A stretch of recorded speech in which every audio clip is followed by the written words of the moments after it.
teman-teman sekalian yang dirahmati Allah Subhanahu wa taala. Izin sebentar ya 2-3 menit, saya coba kondisikan sebentar.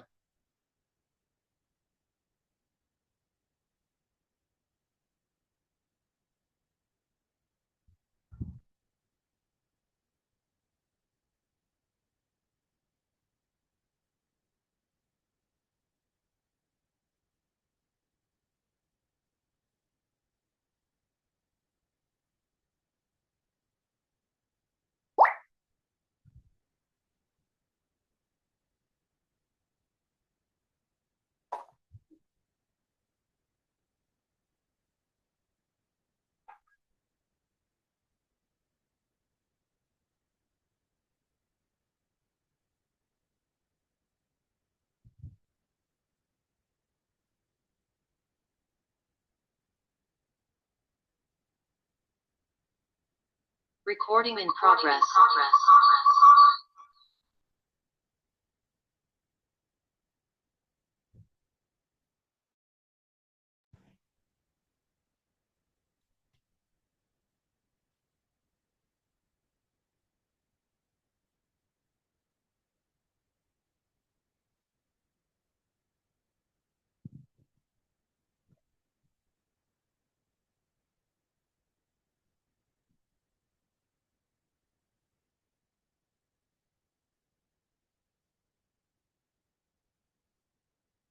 Baik,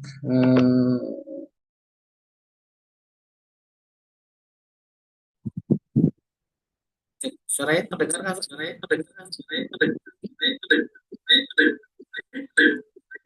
Suara yang lumayan. Ya, Seth, bagaimana Seth?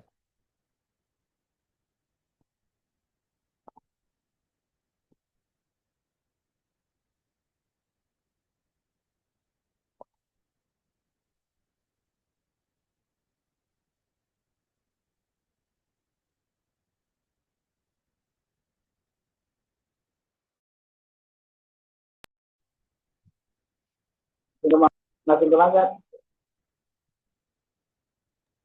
Udah enggak, Seth? Ya. Baik, dari saya tanya-tanya. Baik, teman-teman sekalian yang dirahmati Allah Subhanahu wa taala, alhamdulillah di malam hari ini Allah Subhanahu wa taala izinkan kita untuk pertemuan perdana kita di kajian kitab Rasul Al-Mu'alim. Alhamdulillah di kesempatan malam hari ini kami ucapkan jazakumullah khairan kepada teman-teman yang sudah meluangkan waktunya. Mudah-mudahan peluangan waktu tersebut senantiasa mendapatkan keberkahan dari Allah Subhanahu wa taala dan semoga Allah tambah dengan yang lebih besar lagi. Salam dan salam semoga tercurahkan kepada Nabi kita Nabi Muhammad sallallahu alaihi wasallam. Allahumma shalli ala sayyidina Muhammad wa ala ali sayyidina Muhammad. Mudah-mudahan kita senantiasa kita istiqomah untuk melaksanakan apa yang Rasulullah sallallahu alaihi wasallam. Caranya belum ini ya, belum terdengar jelas.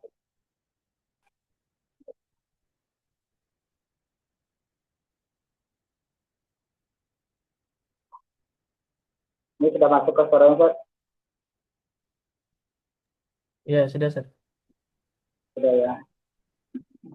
Baik, teman-teman sekalian yang dirahmati Allah, ini saya sedang proses download kitab yang versi bahasa Arabnya, tapi belum sempurna. Teman-teman kalau ada yang punya filenya versi bahasa Arabnya boleh di-share di grup. Ini teman-teman juga ada, jadi saya coba share juga ya, biar kalau misalkan apa namanya teman-teman bukan untuk bahasa Arabnya bisa juga dibantu dengan yang kita ketemu ini. So, buku ini sudah cukup lama sebenarnya teman-teman, dan ini yang cukup menarik gitu untuk kita kaji bersama teman-teman yang terlibat dalam dunia pendidikan. Ya, itu tidak hanya dalam dunia pendidikan, dalam dunia dakwah pun sama gitu. Dan dunia dakwah termasuk juga ketika kita berposisi sebagai orang tua itu juga insya Allah cukup cukup memberikan ilmu yang banyak gitu bagi kita untuk bisa dijadikan sebagai landasan awal, sebagai pedoman awal untuk kita bisa belajar tentang bagaimana Rasulullah SAW menjadi sebagai seorang guru.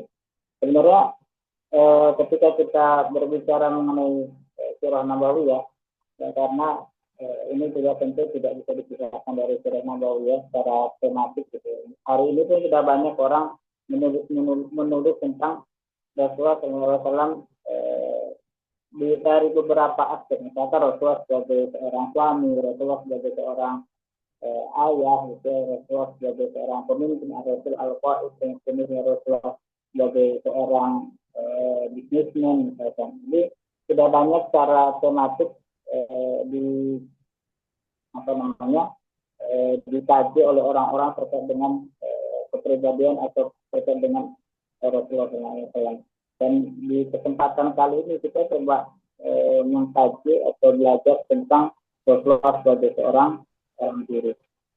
Gitu ya. Sudah pada punya bukunya atau belum nih?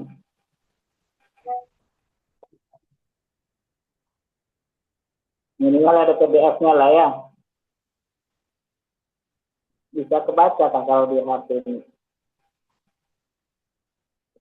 Izin Zat, suaranya agak kurang jelas Zat. Suaranya agak kurang jelas ya. Iya. Mungkin mic-nya boleh dilepaskan aja Zat.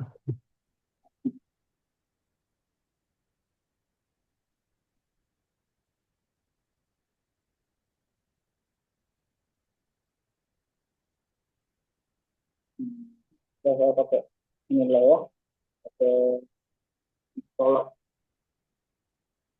Saya pakai ini aja. Caranya lagi.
Satu.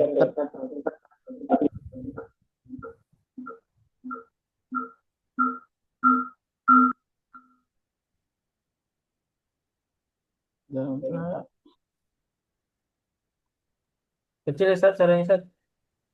Bentar.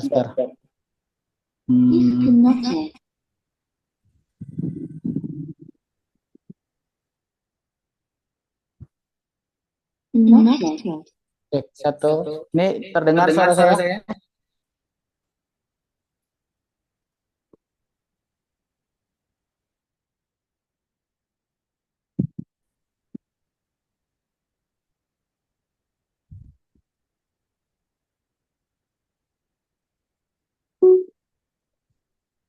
Tes 1 2.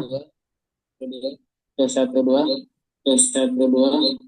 Tes 1 2. Oke, baik. Ini insya Allah aman ya. Saya kameranya pakai HP, tapi saya pakai laptop. Baik, teman-teman sekalian.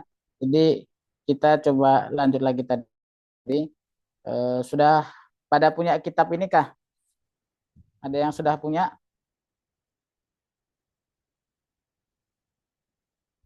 Atau kalau ada yang punya file PDF bahasa Arabnya boleh di-share teman-teman.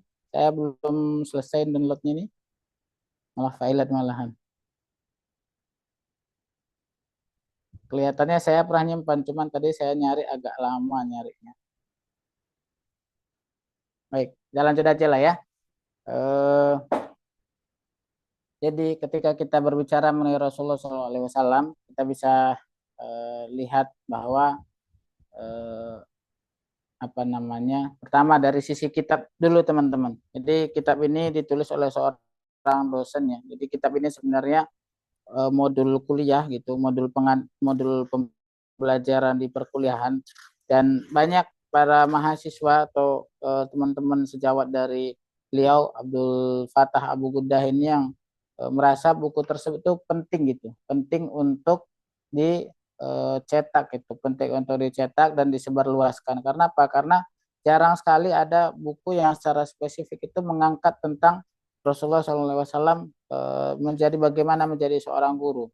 Dan kebanyakan dari isi di sini tentu karena berbicara mengenai Rasulullah, maka yang diangkat adalah hadis-hadis tentang Rasulullah gitu. Jadi nanti akan terlihat Rasulullah SAW dari hadis-hadisnya bagaimana perangai Rasulullah dan bagaimana metodenya. Nah, secara umum buku ini terdiri dari dua bagian besar. Terdiri dari dua bagian besar.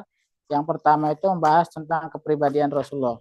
Ya, yang pertama itu membahas tentang kepribadian Rasulullah. Yang kedua adalah membahas tentang metode pengajarannya. Di mana dalam buku ini ada 40 metode gitu. Ada 40 metode bagaimana Rasulullah SAW mengajar. Soalnya untuk pertemuan perdana kali ini karena masih pengantar lah ibaratnya, mungkin nanti tidak terlalu banyak kita bahas, nanti ya semoga bisa segera kita selesaikan pembahasan kitabnya agar kita juga bisa mengambil banyak ilmu dan manfaat dari kitab tersebut.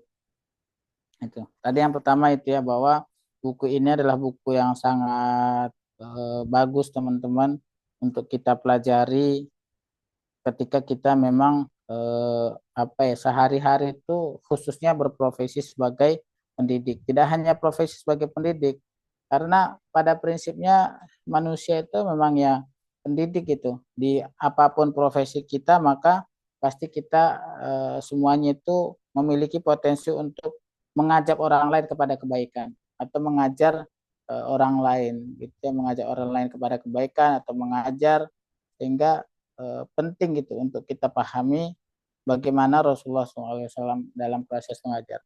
Karena hal yang lain juga yang sebenarnya tidak kalah penting adalah hari ini ya, hari ini ketika ketika kita melihat dunia pendidikan, kebanyakan itu banyak mengangkat tentang tokoh-tokoh tokoh-tokoh apa ya, tokoh-tokoh filsafat, entah itu tokoh-tokoh psikologi gitu, yang akhirnya mereka dijadikan sebagai acuan gitu ya, sebagai pedoman atau mengambil ilmu dari mereka dalam hal pendidikan. Nah, maka selayaknya kita gitu sebagai seorang muslim, ini prinsip dasar yang juga perlu kita pahami teman-teman, bahwa sebelum kita mengambil pelajaran ilmu dari tokoh-tokoh lain gitu ya, dari tokoh-tokoh lain, maka alangkah baiknya gitu kalau kita mengambil terlebih dahulu ilmu dari Rasulullah SAW. Gitu ya, alangkah baiknya kalau kita mengambil terlebih dahulu apa yang bisa diambil, karena kita tentunya sebagai seorang muslim yakin bahwa Rasulullah adalah teladan, Rasulullah adalah qudwah kita, maka sebelum kita mengambil ibrah hikmah perjalanan kehidupan orang lain ya, yang belum jelas bagaimana juga keimanannya gitu, maka sebelum kita ke hal-hal di luar sana, di luar Islam, maka pertama tentu yang harus kita lihat terlebih dahulu adalah bagaimana Rasulullah, bagaimana para sahabat, bagaimana ulama-ulama terdahulu. Rasulullah pun dulu sama kan, ketika Islam itu hadir, peradaban itu sudah besar sebenarnya, baik di Persia maupun di Romawi. Tetapi Rasulullah tidak kemudian melirik, oh di sana di peradaban Persia pendidikannya bagus, atau di pendidikan Romawi pendidikannya bagus gitu. Sebagaimana kita hari ini akan kebanyakan seperti itu. Nanti negara mana yang tingkat pendidikannya paling tinggi? Coba. Negara mana kira-kira yang menurut teman-teman apa ya, tingkat pendidikannya yang paling bagus gitu? Bolehlah dijawab di kolom komentar juga boleh. Yang teman-teman pahami. Saya mau lihat negara mana yang pendidikannya paling maju hari ini, paling paling dianggap berperadaban tinggi. atau yang sering dengar misalkan.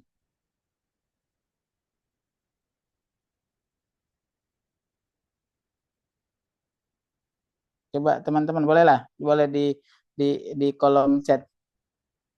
Negara mana yang menurut teman-teman hari ini pendidikannya dianggap maju?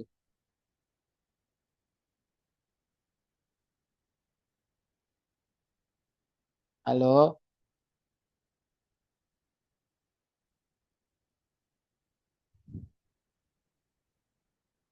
belum ada yang jawab kah? Ayo, biar kita sambil interaktif. Saya nggak ngomong sendirian nanti. Nanti kalau ada yang mau menyanggah juga nggak boleh. Ya, ini ada yang jawab Finlandia, Ustaz. Finlandia. Kenapa Finlandia dianggap pendidikan paling maju hari ini? Nah, ini yang jawab Ada nih, yang lain Kak. nggak selain Finlandia?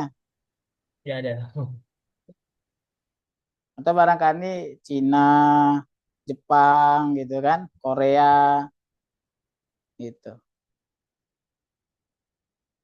Nah, nanti coba cari tahu gitu ya. Kenapa negara-negara tersebut tuh dianggap eh, apa ya, hari ini menjadi rujukan gitu. Hari ini menjadi rujukan bagaimana pendidikan gitu.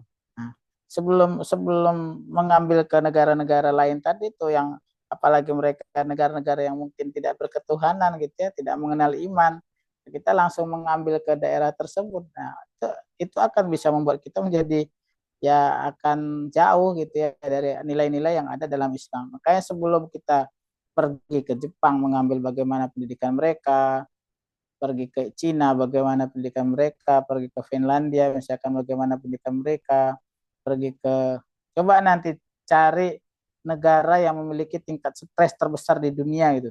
Nah, jangan Finlandia gitu. Jadi negara yang memiliki tingkat pembunuhan atau bunuh diri tertinggi di dunia gitu.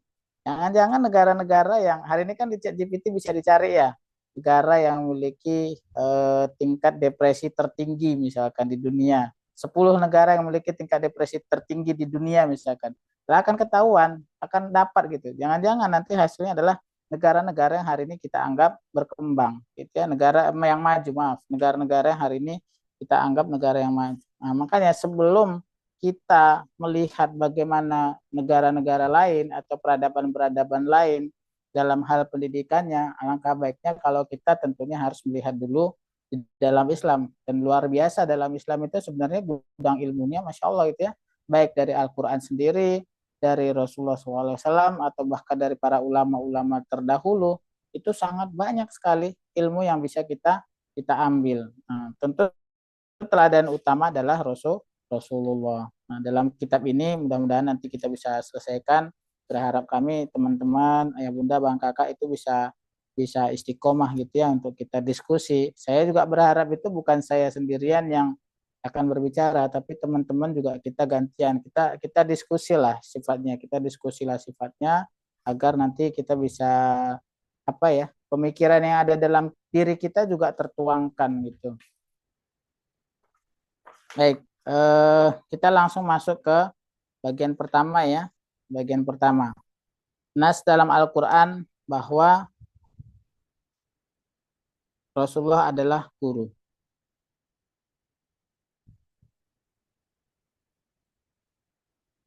Nah, ini adalah ayat yang biasa dipakai dalam dunia pendidikan dalam Islam, teman-teman. Yaitu surah Al-Jum'ah ayat 2. Walladzi ba'atsa fil ummiyina rasulam minhum yatlu alaihim ayatihi wa yuzakkihim wa yu'allimuhumul kitaba wal hikmah wa in kanu min qablu lafi dhalalim mubin. Coba teman-teman aktif ya. Ada nggak di antara teman-teman yang bisa mengambil pelajaran dari ayat ini? Dialah yang mengutus kepada apapun apapun silakan ditadaburi biar kita apa efektif gitu, biar kita itu ada dialog. Dialah yang mengutus kepada kaum yang buta huruf seorang rasul di antara mereka yang membacakan ayat-ayatnya dan mereka menyucikan mereka dan menyucikan mereka dan mengajari mereka Alkitab dan hikmah, dan sesungguhnya mereka sebelumnya benar-benar dalam kesesatan yang nyata.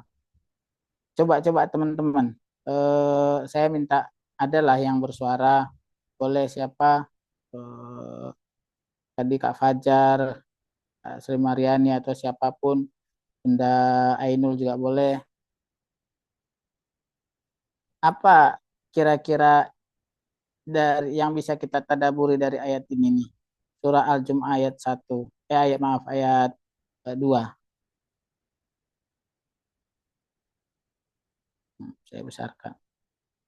Dialah yang mengutus kepada kaum yang buta huruf seorang rasul dari kalangan mereka sendiri yang membacakan kepada mereka ayat-ayatnya, mensucikan mereka dan mengajarkan kitab Al-Quran dan hikmah. Sungguh mereka sebelum itu berada dalam kesesatan yang nyata.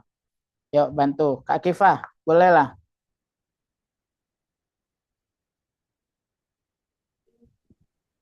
Sambil Pelajaran di yang mode. bisa Nah, diambil. siap. Hmm. Pentingnya pendidikan. Dalam ayat itu Allah mengutus Rasul untuk mengajarkan kepada manusia tentang Al-Quran. Mm-mm. Eh, Coba Terus ambil yang satu poin kedua, aja.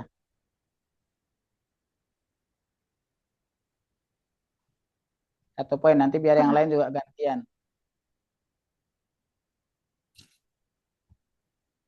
Satu atau dua lah, enggak apa-apa. peran Rasul. Jadi Rasul diutus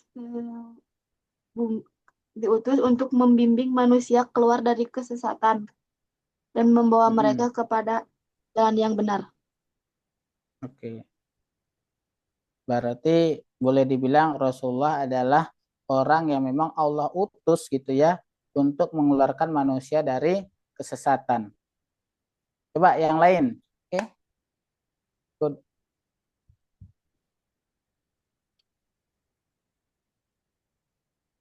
Coba yang lain boleh.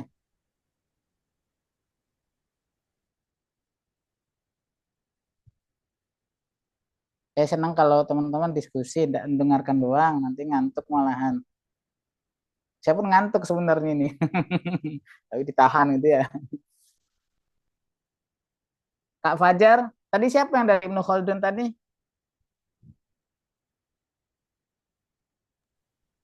Nah, ini Kak Fajar, Kak Fajar. Oh, Bang Fajar kah? Bang Fajar ya, fotonya perempuan. Saya kira laki-laki perempuan tadi.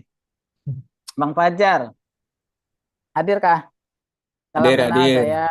Ya, siap. Boleh, Mohon Sat. maaf ini pakai akun adik saya, Ustaz. Oh iya, Ya, kawan. ya mungkin kalau dari tanggapan saya sih mirip-mirip kayak Innamal Bu'istu liutammima makarimal akhlak mungkin ya. Mm-mm. Karena segala sesuatu kan perlu kita tahu dan kita sebenarnya belum tahu akan sesuatu yang memang kita tahu gitu. Makanya Mm-mm. perlunya ada pencerahan, Mm-mm. perlunya apa namanya? Rasul ini perlunya a- adanya pencerahan untuk kaum-kaum yang buta huruf yang berarti dihususkan di zaman itu pada kaum-kaum jahiliyah, bangsa Arab. Mm-mm. Mm-mm. Mm-mm. Seperti seperti itu aja Ustaz, kurang lebih. Mm-mm. Awal Berarti, pendidikan mungkin ya, awal oh, pendidikan.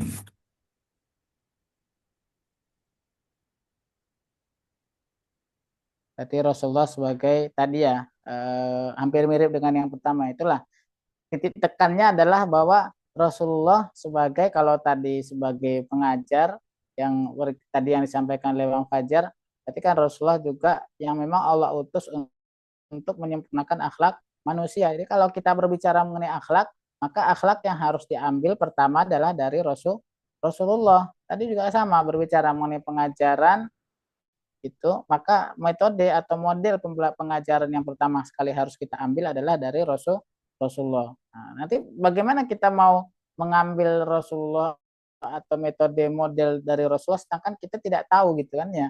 Kita tidak tahu Rasulullah itu sendiri. Hari ini tuh kita itu agak aneh kadang-kadang teman-teman. Agak aneh kaum muslimin ini ketika kita tidak banyak belajar mengenai sirah nabawiyah gitu, mengenai kehidupan Rasulullah. Saya kalau di kebetulan saya dari Medan ya. Medan itu termasuk lingkungan desa kami itu banyak Nasraninya. Dan mereka itu hafal betul cerita-cerita masa lalu tentang Nabi Isa gitu. Nah, kita sebagai seorang Muslim itu jarang kadang-kadang kita mengkaji mengangkat tentang Rasulullah. Padahal Rasulullah itu sendiri adalah boleh dibilang sebagai Al-Quran yang berjalan kan, Al-Quran yang hidup gitu. Maka harus kita pahami gitu bagaimana perihal kehidupan Rasulullah, terutama karena kita berbicara mengenai pendidikan atau guru, maka Rasulullah lah teladan utamanya. Nah, ada yang lain nggak yang mau menyampaikan pendapat lagi dari ayat ini? Ini ayat ini Masya Allah nih teman-teman, luar biasa gitu. Tadi memang titik tekan utamanya adalah bahwa Rasulullah yang Allah utus gitu ya sebagai seorang personal untuk untuk mengajarkan kepada manusia. Coba ditadaburi ya teman-temannya. Tadi huwaladzi ba'atsa fil ummiyina.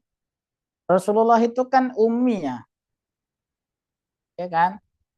Tapi pada akhirnya Rasulullah itu bisa gitu mengangkat atau memberikan pencerahan kepada eh, masyarakat saat itu yang juga dalam kondisi yang ummi, yang jahiliyah gitu.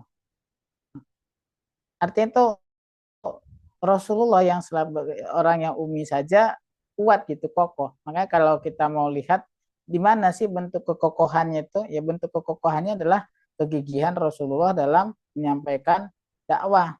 Nah, itu diantara yang mungkin bisa kita dapur. Yang menarik di teman-teman yang di akhir itu, wa in kanu min qablu lafi dhalalim mubin. Coba. Wa in kanu min qablu lafi dhalalim mubin. Sungguh mereka sebelum itu berada dalam kesesatan yang nyata. Ada yang mau mengambil ibroh dari potongan ayat terakhir ini?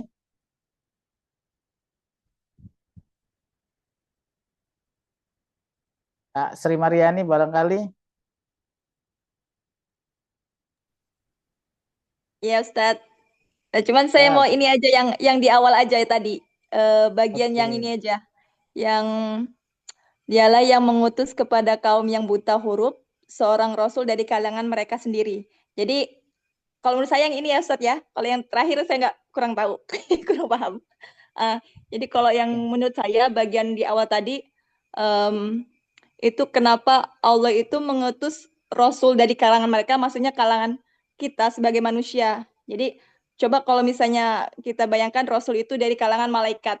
Jadi bagaimana mungkin kita bisa mencontoh bagaimana adabnya rasul, bagaimana akhlaknya rasul, dan sesungguhnya kan guru itu jadi panutan. Jadi kalau rasul itu seorang manusia, maka dengan mudah kita untuk belajar dari beliau. Itu aja sih. Kalau untuk yang di akhir saya kurang tahu, Ustaz. Oke.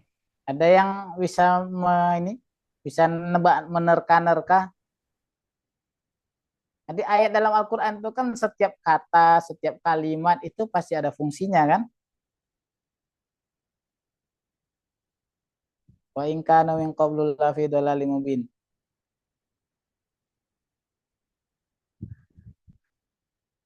Bunda Ainul aktif kah? Siapa ini yang Vivo nih? Aktif, Ustaz. Oh ya, boleh Bun. Sehat di sana Bun? Sehat. Sehat ya. Ya, Ustaz. Ada nggak yang bisa diambil ibrohnya Bun? Ilmunya dari kalau bisa yang potongan ayat terakhir, kalau nggak ya berarti secara umum apa yang mungkin bisa diambil? Ya, kalau menurut penafsiran saya, di sini kan dikatakan sungguh mereka sebelum itu berada dalam kesesatan yang nyata. Ini menggambarkan kondisi masyarakat pada saat itu yang mereka itu tidak tahu tidak tahu siapa Tuhannya, tidak tahu hakikat keberadaan mereka sebagai manusia itu untuk apa, gitu kali Ustadz. Oke, saya coba sempurnakan ya. Jadi wa in kanu min qablu lafi dhalalim mubin, kalau seandainya mereka sebelum itu mereka akan berada dalam kesesatan yang nyata. Artinya apa? Artinya adalah kalau kita mengambil cara gitu ya, sebagaimana sebelum Rasulullah SAW itu pasti akan menuju kepada kesesatan gitu. Makanya jalan satu-satunya yang betul ya adalah cara dari Rasulullah. Kalau seandainya kita mengambil pelajaran dari orang-orang sebelumnya, ya, maka itu akan mengarah kepada sesuatu yang sesat. Oleh karena itu tadi, untuk berada di dalam jalan yang benar, maka itulah Allah mengutus seorang nabi. Betul tadi memang dari kalangan manusia, tidak dari kalangan malaikat gitu ya, karena manusia secara lahiriahnya sama seperti kita, secara ruhaniahnya juga sebenarnya sama, walaupun Rasulullah itu memiliki kekhususan sendiri. Tapi pada prinsipnya adalah bahwa Rasulullah adalah manusia gitu. Apa yang dilakukan oleh Rasulullah maka itu menjadi sunnah-sunnah bagi kita. Ada hal yang lain teman-teman dalam ayat ini yang ini biasanya agak sedikit melenceng ya, tetapi kita sudah mendapatkan bahwa teladan utama dalam proses pengajaran itu adalah Rasulullah, dan Rasulullah lah yang yang memang diutus oleh Allah dari golongan manusia, walaupun saat itu orang-orang ummi, dan Rasulullah juga sendiri sama, tidak bisa membaca dan menulis itu, tapi pada akhirnya walaupun posisinya seperti itu, artinya itu semangatnya Rasulullah aja yang tidak bisa baca tulis gitu itu bisa melakukan perubahan yang besar gitu. Nah, masa kita gitu ya, walaupun tentu kita tidak kemudian menganggap diri kita lebih baik dari Rasulullah, artinya itu menjadi semangat bagi kita teman-teman, orang yang hari ini punya peradaban yang lebih bisa membaca, bisa menulis, harusnya juga bisa melakukan kebaikan-kebaikan atau perbaikan-perbaikan. Nah, dan ayat ini sebenarnya adalah jawaban dari dari doa Nabi Ibrahim. Nabi Ibrahim itu pernah berdoa kan dalam surah Al-Baqarah kalau nggak salah, atau dalam surah yang lain ya, saya ingat saya di surah Al-Baqarah, apa bunyinya itu? Wa idz qala Ibrahimu yang wa ba'ats fihim rasulam minhum yatlu alaihim ayatika wa yu'allimumul kitaba wal hikmah wa in kanu wa yuzakkihim wa in kanu min qablu lafi dhalalim mubin. Ya. Jadi Nabi Ibrahim itu pernah berdoa gitu agar akan diutus seseorang yang mengajarkan kepada umat tersebut tentang Islam atau tentang kebaikan, tentang kebenaran gitulah ya. Dan saya lupa ayatnya di surah berapa, nanti teman-teman bisa cek. Tapi saya sering menggarisbawahi kata yuzakihim, teman. Ini agak sedikit melenceng, tapi perlu kita jadikan sebagai pelajaran. Kalau di doanya Nabi Ibrahim, wa yuzakihimnya itu dia di belakang, kalau nggak salah. Sedangkan di ayat ini posisinya di depan setelah yatlu alaihim ayatihi. Dan ini adalah ini adalah metode teman-teman, metode gitu. Walladzi ba'atsa fil ummiyina rasulan minhum yatlu. Artinya itu di antara metode pengajaran yang Allah ajarkan kepada kita melalui Al-Quran yang dilakukan oleh Rasulullah ini ada 4 di sini. Yang pertama adalah tilawah, ya, artinya itu membaca Al-Quran, membaca apa yang ada dalam Al-Quran, membaca ayat-ayat Allah. Kemudian setelah membaca tilawah, maka di situ akan ada tazkiyatun nafs, ya, pensucian diri. Maka itu kalau kita mau berdakwah, kalau menggunakan metode yang ada dalam ayat ini, yang pertama memang membacakan ayatnya terlebih dahulu gitu ya, bacakan ayat terlebih dahulu. Kemudian ada satu keutamaan yang diberikan kepada umat Islam. Kenapa? Keutamanya adalah ketika kita membaca Al-Quran itu adalah bagian dari tazkiyatun nafs juga. Ya, secara logikanya manusia memang benar seperti yang didoakan oleh Nabi Ibrahim. Tazkiyatun nafs itu akan didapatkan bagi mereka sudah yang membaca ayat, sudah mempelajari kitab, kemudian juga mendapatkan hikmah, maka setelah itu mereka akan menjadi suci gitu, menjadi disucikan. Tetapi bagi umat Islam, tazkiyah itu disebutkan dalam ayat ini itu posisinya kedua setelah membaca Al-Quran. Artinya apa? Membaca Al-Quran itu adalah bagian dari tazkiyatun nafsi. Kemudian setelah kita mendapatkan kesucian diri, maka disitulah proses berikutnya adalah mengkaji kitab, ya, mengkaji kitab, ta'limul kitab, ya, mengkaji Al-Quran, kitab gitu. Kalau tadi lebih kepada tilawah, kemudian tazkiyah, kemudian mengkaji. barulah kita akan mendapatkan hikmah. Nah, hari ini tuh yang kadang-kadang di masyarakat kita itu ada sedikit aneh, ya. Orang dengan berbagai macam pengalaman, ujung-ujungnya nanti akan mendapatkan hikmah gitu. Nah, sayangnya hikmah yang didapatkan itu tidak melalui proses taklimul kitab tadi, tidak berdasarkan pengkajian ayat, tidak berdasarkan tazkiyatun nafas, tidak berdasarkan taklimul kitab, terus kemudian mendapatkan hikmah. Nah, itu biasanya kayak gitu-gitu itu yang didapatkan adalah hikmah yang tidak baik, ya. Dia hanya mendapatkan pelajaran kecil gitu, tapi bukan pelajaran yang didasari dengan ilmu, tapi pelajaran yang didapatkan dari pengalaman hidup aja gitu. Tetapi akan jauh lebih baik ketika kita mendapatkan hikmah dalam suatu peristiwa, ketika hikmah itu memang sudah melalui proses pengilmuan, gitu ya. Nah, jadi ini teman-teman, ayat ini adalah ayat yang menegaskan tadi ya, sebagaimana temanya, judulnya adalah dalil Al-Quran bahwa Rasulullah adalah seorang guru. Jadi Rasulullah itu seorang guru dengan metode pengajaran yang dilakukan oleh Rasulullah adalah tilawatul kitab, tilawatul ayat atau tilawatul Quran, kemudian tazkiyatun nafsi, kemudian ta'limul kitab, kemudian ta'limul hikmah. Hikmah ini di beberapa penafsiran, nah di sini juga barangkali diterjemahkan gak ya? Nah, di beberapa penafsiran hikmah itu ditafsirkan sebagai apa namanya? Sebagai hadis gitu ya. Jadi pembelajaran kitab, pembelajaran hikmah dan juga pembelajaran kitab, pembelajaran Al-Qur'an.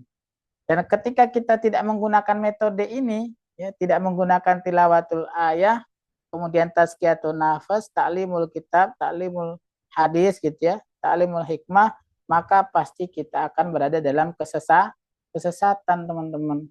Jadi metode pengajaran utama sebagaimana disebutkan dalam surah Al-Jum'ah ini tadi 4 itu tadi. Ingat, ada 4 yaitu tilawatul ayah atau tilawatul Quran, tazkiyatun nafsi, kemudian ta'limul kitab, ta'limul hadis.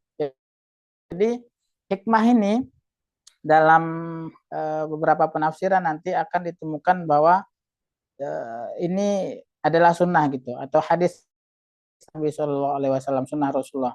Artinya itu apa? Apa yang dilakukan oleh Rasulullah itu adalah turunan dari Al-Quran. Kebijaksanaan tertinggi manusia itu kan yang memilikinya hanya Rasulullah gitu.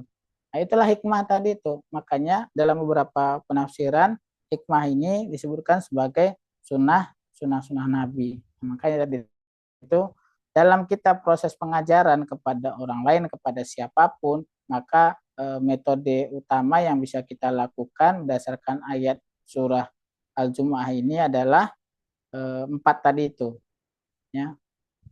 Jadi dapat ya apa materi atau apa titik-titik poin yang bisa diambil dari ayat tersebut. Ada yang bisa ngulangin? Coba satu orang ngulangin. Apa ya? Kifah ini laki apa perempuan ya?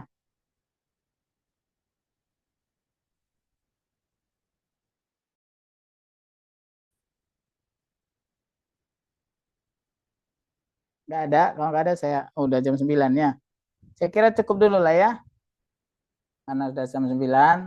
Nanti kita nggak usah lama-lama. Kalau kelamaan nanti bosen mulai teman-teman kan. Udah ngantuk jam 9 gitu. Siap, Ustaz.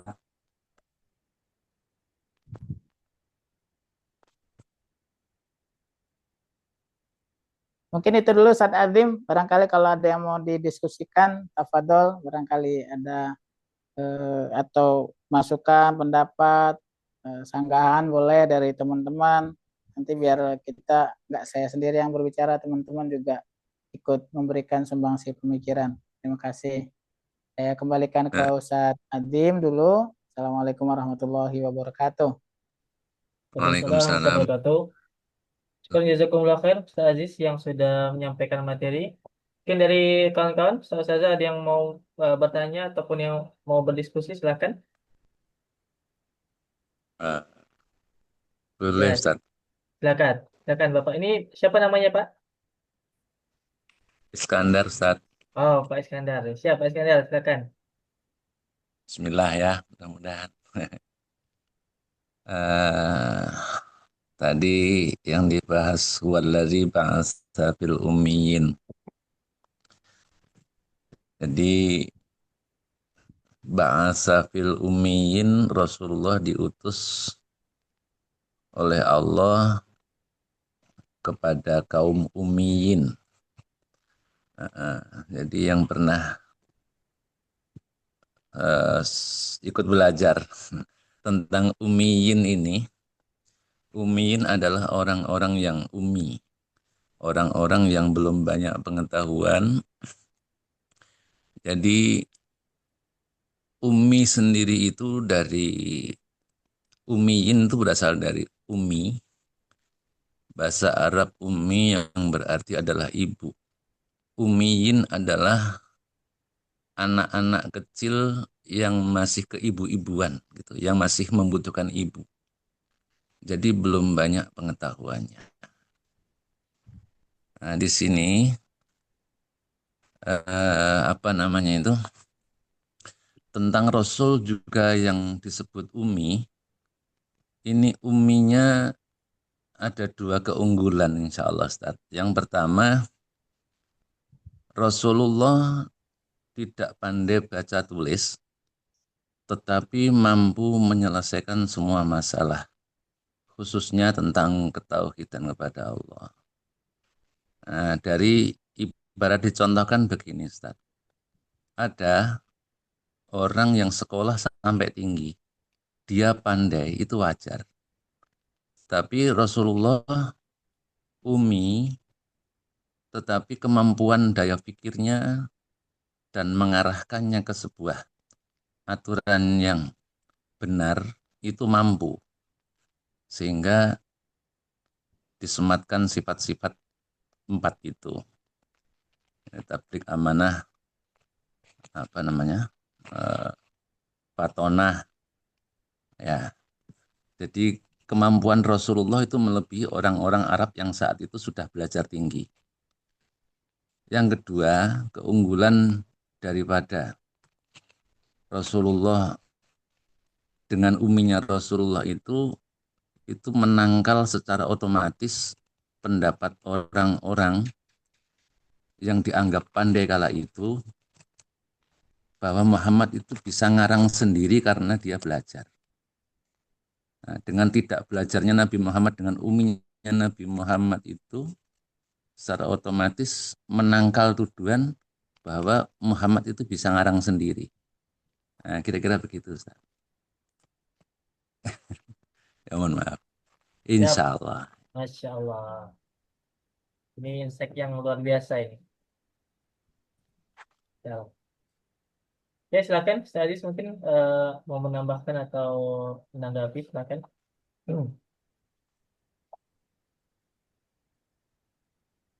Saya moderator. Ya, eh, Ya, ini silakan. mungkin apa namanya ingin bertanya ke Ustadz, gimana caranya Ustadz untuk menghadapi peserta didik sekarang yang memang apa namanya literasi dan analisis terhadap lingkungan, apalagi minat baca kan sangat-sangat berkurang gitu. Gimana urgensi kita sederhana, yang sederhana atau memang yang secara simpel cara menanggulanginya gitu. Ca- Cara bersikap atau memang dari Ustadz sendiri punya cara lain bagaimana menanggapi fenomena anak-anak zaman sekarang. Karena kan balik lagi ujung-ujungnya kan kita sebagai mualim, kita sebagai tenaga pengajar, salah atau tidak, ini kesalahan kita sebagai mualim, sebagai yang ngajar, atau memang dari peserta didiknya yang harus dibenarkan dulu. Kurang lebihnya mohon maaf, Ustaz. Ya, silakan, Ustaz. Saya, mana ya? Saya kah nih atau ada yang lain mau nanggapin? Boleh. Coba-coba boleh, Ustaz. Ya, Ya, ya. silakan. Ya. Silakan, Pak Iskandar. Coba ya. Ya, yang jelas kedua belah pihak. Kedua belah pihak insya Allah. Yang pertama, kebiasaan anak. Tapi faktor yang paling penting adalah memang tenaga pengajarnya ya. Pengajar dituntut anak itu bisa, insya Allah, bisa enak dididik kalau pengajarnya itu ikhlas lillahi ta'ala. Nah, rata-rata, ya mohon maaf, bukan menuduh siapa-siapa, bukan. Rata-rata saja. Zaman sekarang itu niat mendidik harus ada lembaga. Lembaga itu pun nanti apa namanya ya, bahasa halusnya itu apa kira-kira. Yang dibutuhkan itu tujuan akhirnya itu nanti bisnis atau imbalan yang diharapkan. Sedangkan tempo dulu, kalau orang-orang tua ngajar itu memang tidak perlu itu, yang penting anak itu bisa mendengarkan kalamullah, bisa apa namanya itu mau sang pendidik itu menyampaikannya itu murni ikhlas karena Allah, insya Allah anak-anak pun mudah untuk dididik. Insya Allah itu. Ibarat begini, kalau pengajarnya itu diumpamakan seperti halnya tukang kebun. Pendidik itu tukang kebun. Tukang kebun itu kalau dia merawat tanamannya dari kecil, yang tangkai-tangkai yang kurang bagus, yang tidak sedap dipandang itu akhirnya dipangkas. Apakah tanaman tersebut merasa sakit? Jawabannya tentu merasa sakit. Tetapi dengan sakit yang dipangkas itu akan terbentuk nantinya pohon yang rindang, yang bagus, yang semua orang melihat itu merasa suka. Begitupun manusia, kalau pendidik atau tukang kebunnya tadi itu namanya anak-anak yang dididik itu mempunyai sifat dasar liar. Sifat dasarnya itu memang liar. Dia akan membentuk cabang-cabang perilakunya itu secara otomatis kesukaannya ke apa yang disukai. Ibarat orang dewasa menyebutnya nafsu. Kebiasaan-kebiasaan buruk itu akan terlatih dari kecil.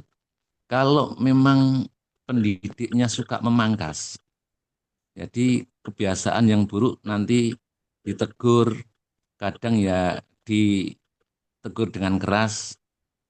Nah, itu artinya kita sedang memangkas ranting-ranting cabang-cabang yang kurang bagus dari anak itu sendiri. Sehingga nanti anak tersebut akan terbentuk menjadi sesuatu yang indah dipandang, indah didengar. Hasilnya adalah ilmu-ilmu yang penuh hikmah. Itu. Nah, jadi ya nomor satu adalah pendidiknya. Karena apapun latar belakang anak-anak yang dididik itu adalah dia yang butuh dipangkas, dia yang butuh dibenahi, ditata. Nah, tinggal yang menata. Kalau menatanya jadi tukang kebun yang ikhlas, tanamannya insya Allah rapi, enak dipandang. Nah, kalau sudah terlanjur besar, kot sakotot logoludot sakuha.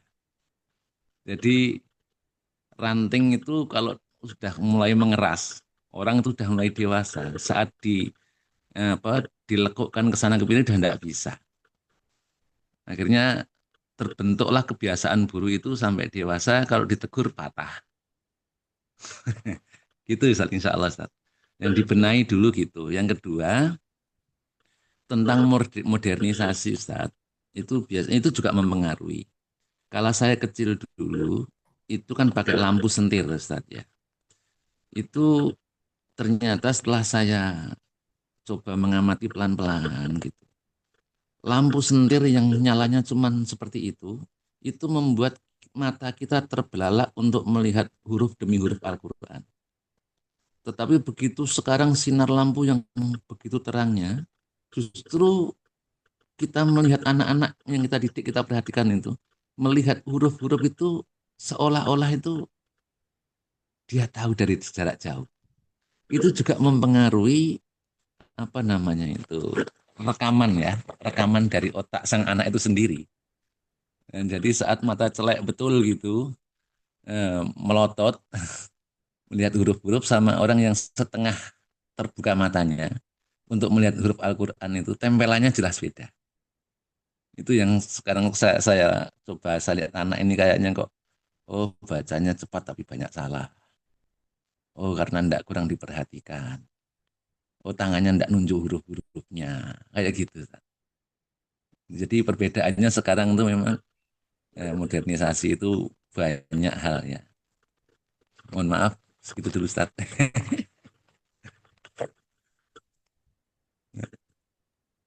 Oke, syukuran ya Pak Iskandar. Mungkin ada lagi yang lain yang mau menyampaikan Ya, saya coba diskusinya. tanggapi sedikit ya, Ustaz ya.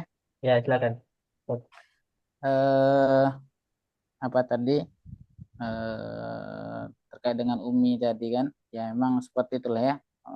Rasulullah sebagai seorang yang Umi itu di situ kemukjizatan juga gitu. Artinya itu eh, orang-orang yang menuduh bahwa Rasulullah itu diajari atau belajar di tempat yang mungkin sebelumnya berperadaban tinggi, itu semuanya terbantahkan. Itu dengan Rasulullah sebagai seorang yang umi, akhirnya menunjukkan bahwa apa yang diturunkan oleh Allah itu betul-betul sebagai wahyu gitu. Kemudian di tema hari ini tadi itu nas dalam Al-Quran bahwa Rasulullah adalah guru, itu ada banyak sebenarnya di beberapa ayat tadi itu juga disebutkan, tadi belum saya sampaikan tapi insya Allah saya kira cukup ya. Jadi An-Nisa ayat 79 itu wa arsalna kalinasi rasulan wa kafabillahi syahida. Artinya itu Rasulullah itu memang seorang tidak hanya untuk kaum muslimin, artinya itu untuk manusia yang kemudian tentu mengarahkan kepada manusia itu beribadah kepada Allah atau bertauhid kepada Allah. Dan kebanyakan manusia itu tidak memahami itu gitu. Itulah yang artinya itu ayat ini juga menjelaskan betapa hari ini tuh memang betul gitu kebenaran ayat ini yang pada akhirnya masih banyak orang-orang itu yang mengambil pelajaran lebih mengutamakan dari orang lain gitu. Orang lebih mengenal misalkan Socrates, Plato, Aristoteles gitu ya.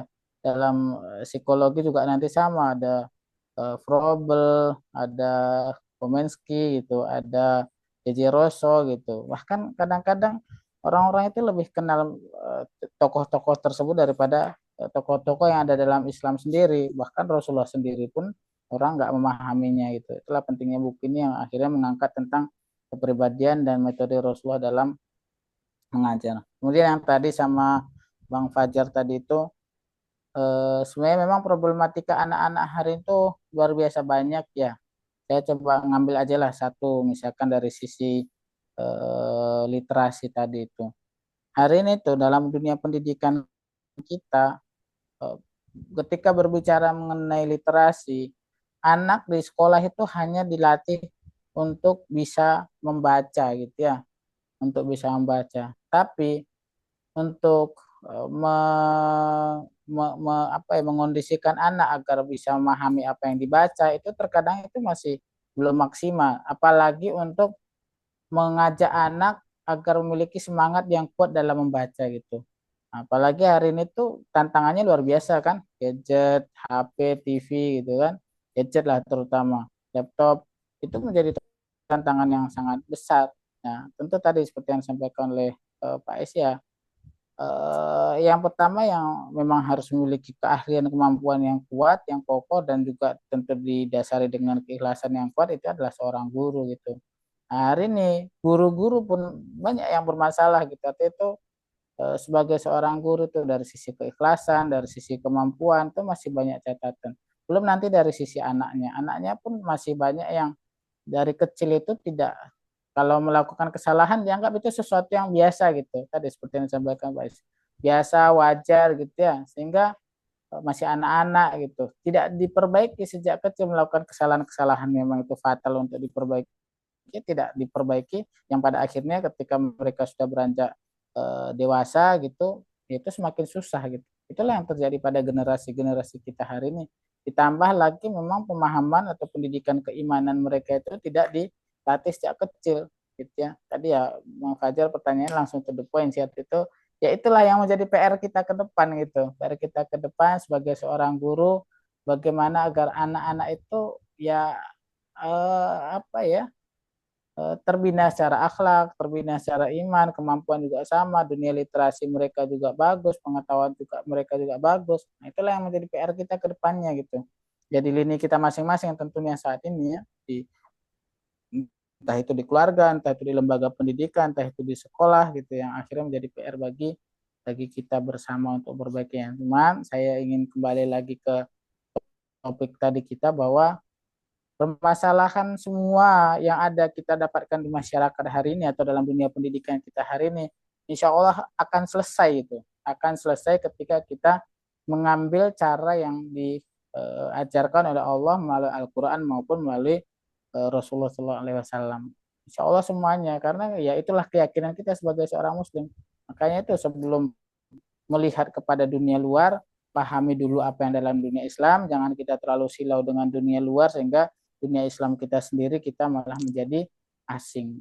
Mungkin itu Ustaz dari saya, mudah-mudahan bermanfaat. Terima kasih Ustaz Foto. Assalamualaikum warahmatullahi wabarakatuh. Waalaikumsalam warahmatullahi wabarakatuh. Baik, mungkin nanti jika ada yang mau disampaikan atau diskusikan, boleh kita sampaikan di grup ya supaya bisa lebih aktif dan Ya. sebagainya.